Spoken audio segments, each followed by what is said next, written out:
சேரும் கொடைப்புகழ் எல்லையிலானை ஓராயிரம் பேரும் உடைய பிரானையல்லால் மற்று யான்கிலேன் மாரியனைய கைமால்வரையொக்கும் திண்தோள் என்று பாரிலோர் பற்றையை பச்சை பசும்பொய்கள் பேசவே என்று பாடுகிறார். இந்த லோகத்திலே கொடையாளிகள் பலர் இருந்தாலும் இவற்றையெல்லாம் இவன் தானமாக கொடுத்தான் என்று கூறினால் இவனா கொடுத்தான், நம்ப முடியவில்லையே என்று கூறுபவர்கள் தான் அதிகம். ஆனால் ராமாயணத்திலோ சரையு நதியின் அருகில் உள்ள பசுக்கள் அனைத்தையும் ராமன் தானமாக கொடுத்தான் என்று கூறினால் அது பொருத்தமாக இருக்கும், யாரும் மறுப்பதற்கில்லை.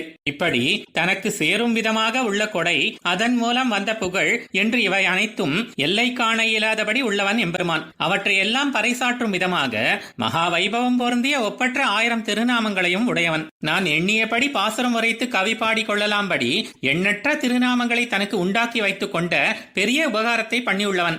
ஆக இப்படிப்பட்ட எம்பெருமானை அல்லாமல் வேறு யாரை குறித்தும் கவி பாடுவதற்கு நான் சக்தியற்றவனாக உள்ளேன் என்கிறார்.